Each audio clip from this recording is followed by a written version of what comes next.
Hey everyone! So this one will be about losing yourself in conflicts, arguments, in relationships.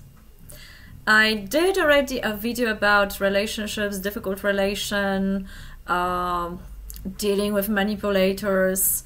I will list it in the playlist or give you a link under the video, but you can find it definitely in the playlist. And also with a friend of mine, we were discussing the relationship issues. We were also talking about communication in relationships, so I am not going to talk about it now, how to properly communicate. Let's say you already know that you mastering your relationship for a longer time. I am talking about something very, very specific today. When people already know how to communicate, they already practice it, they have a good, they can keep a good track with that. But every now and then, something happens that both of them they lose the whether the loss of the consciousness happened in one of the person, something happened that it doesn't feel good anymore, and it's not really logic thing, and you cannot really argue with the feeling here. It's always subjective than objective. You can have a good quality discussion with someone, but something within you doesn't allow you really to go forward. You feel sort of hypnotized, under spell, charmed, something like that. And I'm going to say that from two perspectives, psychological one and spiritual one.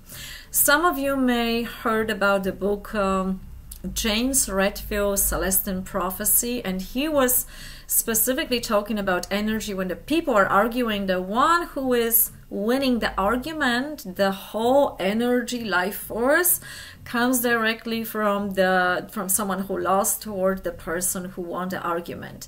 He was talking a lot about how to gain energy, and all these prophecies stated in one book. He also did another one book. It was pretty interesting from that energetical point of view. The feeling of the victim, the one who was not able to protect self or even had a good argument, but suddenly felt like hypnotized, like could not really stop the conversation. Something was off. This person never knew what to do with it.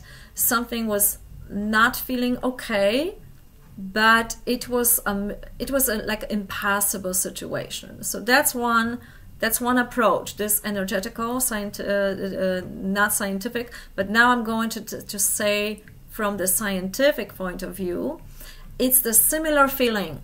It's like you are unable to stop what is happening. You are in a sort of hypnotic state of being. You know that you don't want to argue. Maybe the other person also don't want to argue, but somehow you land in this conversation that doesn't lead anywhere, and maybe even both sides, both people are exhausted by it. So if it happens and you're temporarily losing yourself in it, it is very hard to stay aware if something is going on with you. But when it will pass, you probably may go back to that moment to see how to try not to repeat that, and ask yourself a question: what really, and when it happened, when was this moment, what was this disrupting you? And some of the people told me there was the tone of the voice. The tone of the voice is actually main thing that is disrupting, because we have this communication on the primary level and the secondary level. So this primary is what I want to tell you, but the secondary one is how I am telling you that.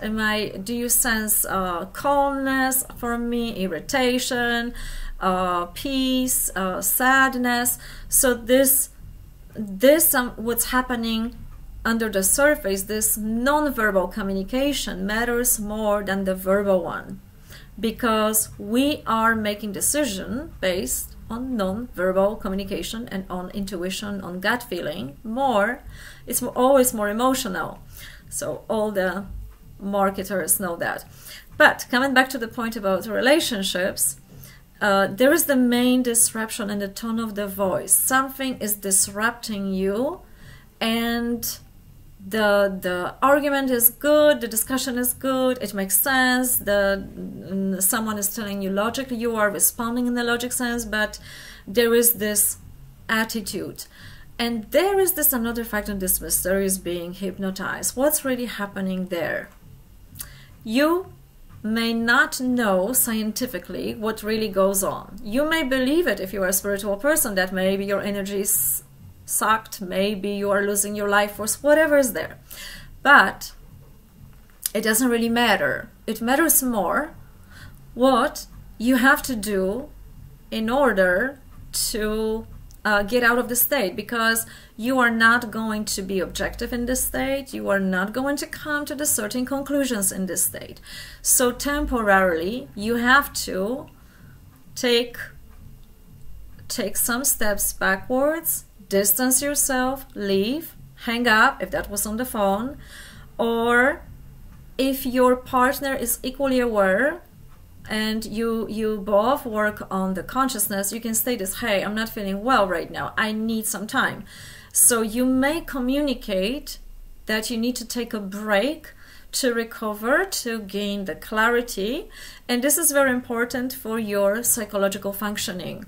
Because if you don't do that, you're just sinking down into this, oh my God, it's so weird, I don't know what's happening, but it's getting worse.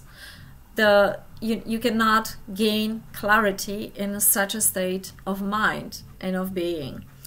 And what makes it very, very difficult, and unfortunately this one is on the person that feels weird, not the other one who just has a good discussion with you, but this is on the part that is feeling off.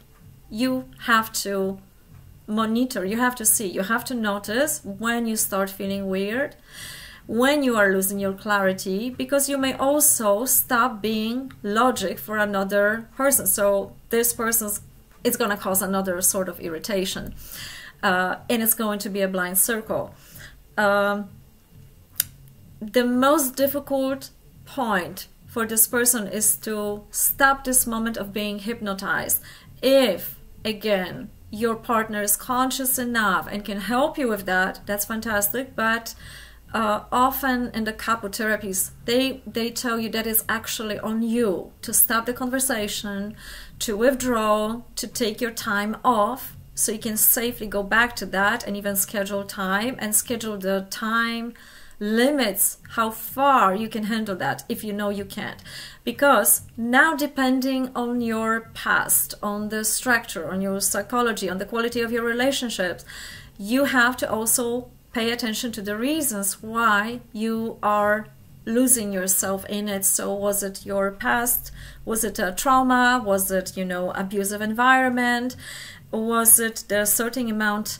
I make a few notes here. There is also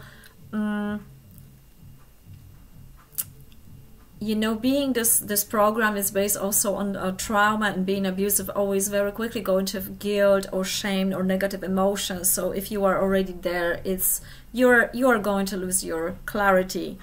It's also the certain level of knowing yourself, raising the consciousness of what I can handle, what I cannot handle. So people who don't know how much they can handle, then it's too late. They are already in the situation that they, whether you're putting yourself in or you're not aware of that, the situation is happening. So it becomes too late.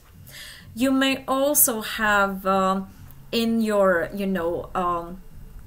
career life with other people, from the theory of Erickson, his book, we already know there are 4 types of personalities. We already know about psychopaths or narcissistic personalities.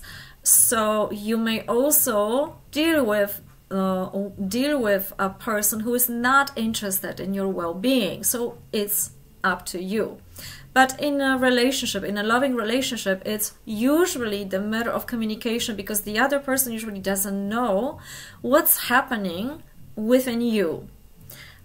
So the communication usually may be enough to say that you need a distance, you need to come back to that, and you also can communicate how much time, how much, what day you find this comfort level, and then you can, guys, continue with that.